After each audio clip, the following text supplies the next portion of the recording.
Am I a successful woman? Yes. But what you don't know is that in every success you see, a price was paid.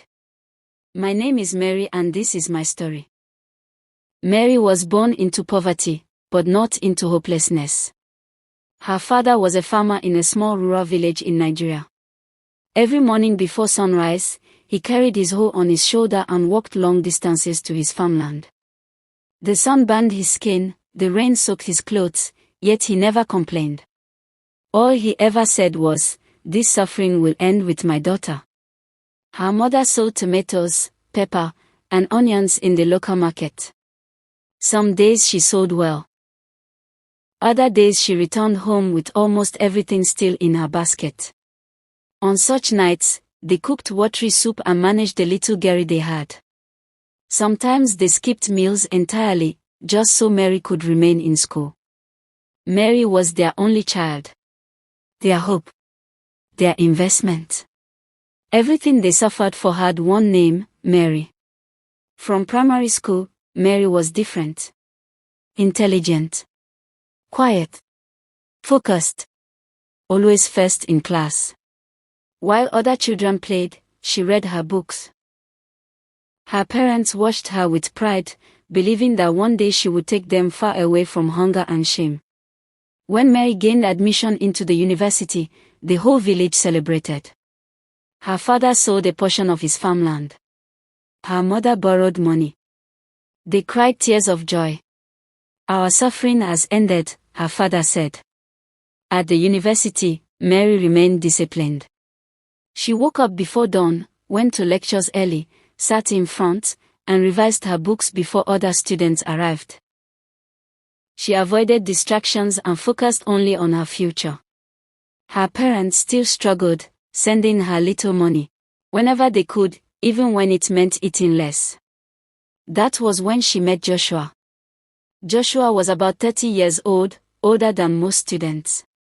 He was in another department, confident, smooth-talking, and always well-dressed. He noticed Mary's quiet nature and intelligence. They started as friends.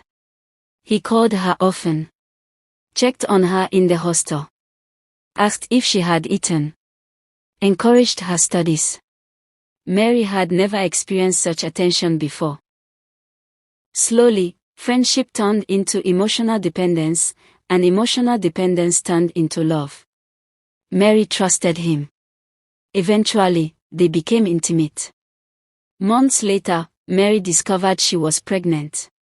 Her world collapsed. With fear in her heart, she told Joshua, expecting support. Instead, he denied her. "It's not my child," he said coldly. He stopped answering her calls. Blocked her everywhere. Mary was alone. The school authorities noticed her pregnancy. She was withdrawn from the university immediately. Disgraced and broken, Mary returned to the village. The moment her father saw her swollen belly, he froze. All the dreams. All the suffering. All the sacrifices. Gone. That night, her father collapsed. Before help could come, he died of a heart attack. Mary's mother screamed until her voice disappeared. Mary blamed herself. Mary couldn't bear watching her mother cry every night. She decided to leave the village and start life elsewhere. She moved to another state, carrying her pain and pregnancy alone. Months later, she gave birth to a baby boy. Reality hit her hard. She wanted to return to school. She wanted to fulfill her parents' dream. But she couldn't cope with raising a child alone. One night, with tears in her eyes, Mary dressed neatly, wrapped her baby, and walked to the gate of a wealthy couple's mansion. She placed the baby gently in front of the gate. She hid nearby. She waited. The couple came out. They saw the baby. They cried. They had been childless for 10 years. They carried the baby inside.